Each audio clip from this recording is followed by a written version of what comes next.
Buenas noches, mi nombre es Arturo Espinosa Castillo y en este video yo les voy a hablar de la verticilosis. Pues ese es un nombre común, verticilosis. El nombre científico pues es Verticillium. A continuación pues vamos a ver la taxonomía. El reino pues es reino fungi. La división vendría siendo Ascomycota. La clase es Sordadiomycetes. La orden es Hippocreales. Viene de la familia de Plectopharelaceae. Y el género pues es ese, Verticillium. Y pues en cuanto a las características de este patógeno, pues las especies de Verticillium son fitopatógenos no específicos. Muchas especies son saprofitos, Verticillium alboatrum y Verticillium dahlia.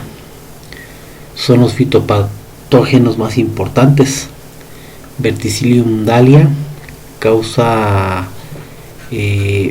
verticilosis y la muerte prematura de la planta.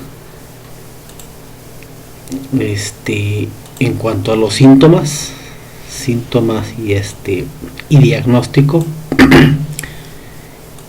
pues podemos observar que los árboles afectados por esta enfermedad detienen parcialmente su crecimiento. El hongo invade los tallos y ramas generalmente de un lado de la planta, produciendo pues la marchitez parcial o total repentina de las hojas.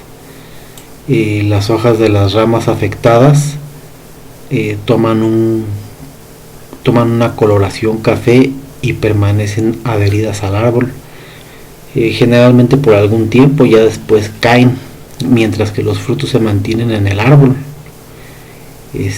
Posteriormente los frutos caen y se presenta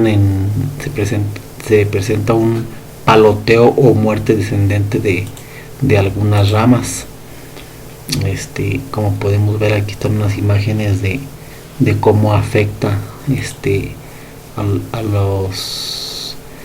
a las plantas. Generalmente aquí nos estamos basando en lo que es en el aguacate.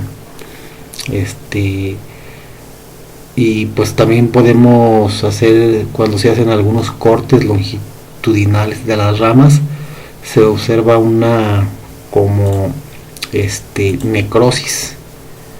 Se observa una necrosis de color café claro que se extiende por un lado a lo largo de la misma o puede abarcarla totalmente. Esto es algunas imágenes de cómo se ven las ramas afectadas. En cuanto a los grupos vegetales que ataca, pues esta enfermedad tiene un muy amplio rango de hospedantes, entre los que se encuentran más de 400 especies de plantas, generalmente lechosas, herbáceas, anuales y perennes. Son las que más afecta esta enfermedad.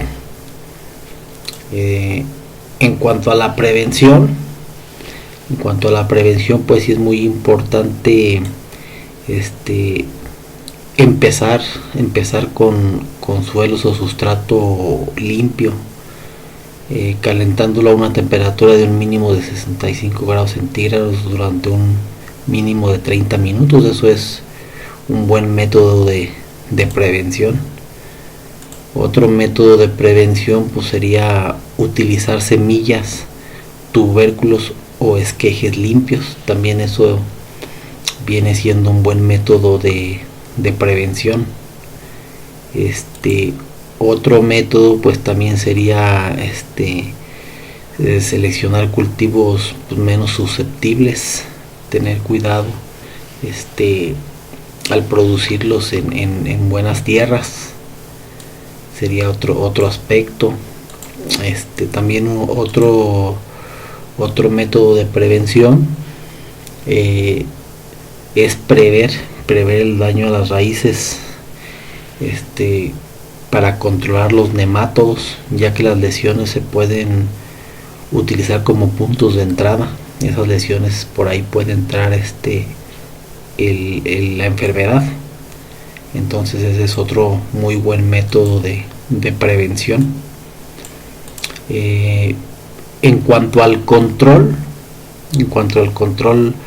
tenemos lo que es el manejo cultural. Se debe evitar el establecimiento de cultivos de aguacate en lotes que previamente hayan sido sembrados con cultivos susceptibles a este hongo. Un ejemplo son como el cultivo de tomate, la fresa, la papa, la yuca. Dado que el exceso de humedad es un factor predisponente al ataque por el hongo, se debe de evitar la humedad. Los árboles se deben ubicar en terrenos generalmente pues no encharcables. Como podemos ver aquí, en algunos lugares hacen como tipo burros para que no quede encharcado, porque el encharcamiento es un factor muy que desencadena mucho la enfermedad. Y por eso es bueno estos burros, para que drene lo necesario y así disminuir la humedad. El manejo cultural de la marchitez por esta enfermedad también consiste en la poda de las ramas afectadas. Todas las ramas afectadas se deben de podar. Se debe de podar las ramas. Y obviamente después de la poda se debe aplicar pintura a base de aceite, como vemos aquí en este ejemplo. Todas las ramas deben de pintarse para que no entre por ahí la enfermedad, con brocha generalmente en donde se podó. Y cuando un árbol pues ya muere con esta enfermedad, pues sí es recomendable ya retirarlo y quemarlo, ya deshacerse de ese árbol, porque puede diseminar más enfermedad. Entonces pues quitarlo, ¿no?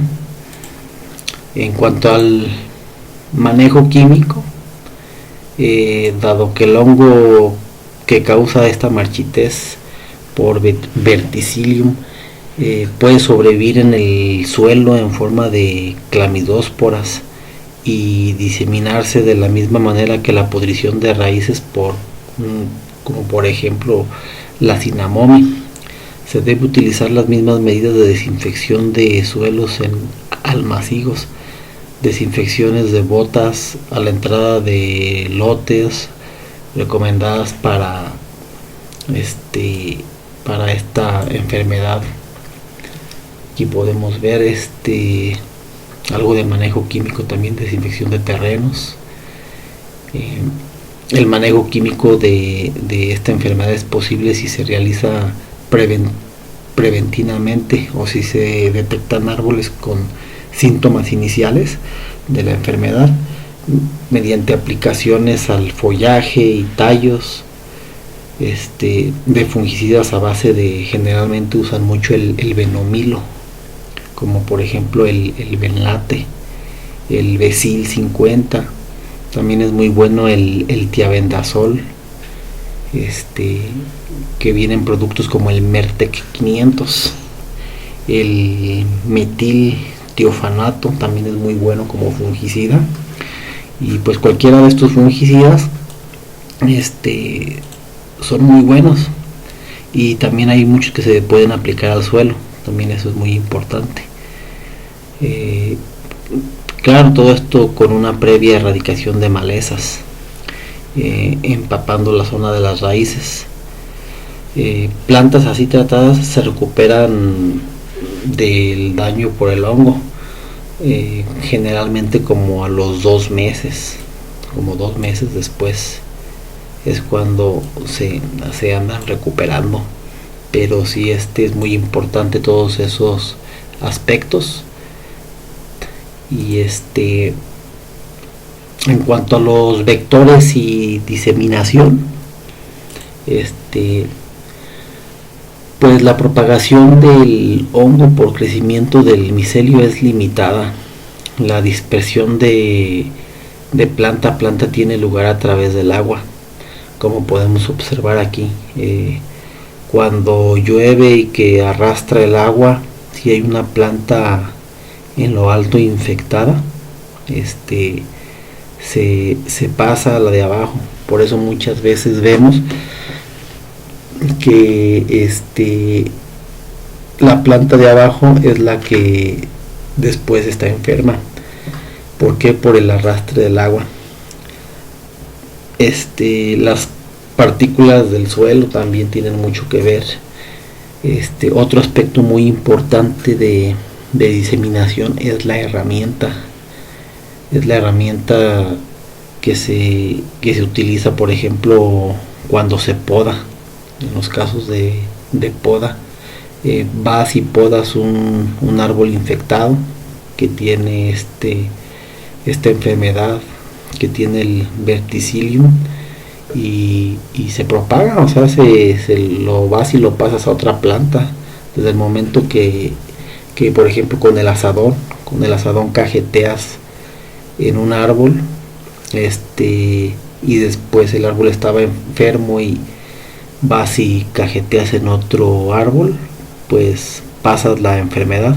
Y no solo con eso, aparte hasta con tocarlos, al estar examinando una huerta, estar tentando la fruta y todo, después se va a otro árbol, se tiene contacto, y son muchos medios de diseminación de esta enfermedad. La otra sería también por las semillas, por los tubérculos. También es una fuente muy grande de infección. Entonces, ¿qué es lo que hay que hacer? Un ejemplo, cuando se pode un árbol, por ejemplo, con unas tijeras, se debe de desinfectar las tijeras, se debe de utilizar, por ejemplo, un yodo agrícola para desinfectar estas tijeras y que no siga la propagación de esta enfermedad, que pues es un poco difícil de erradicarla, ya que es algo resistente.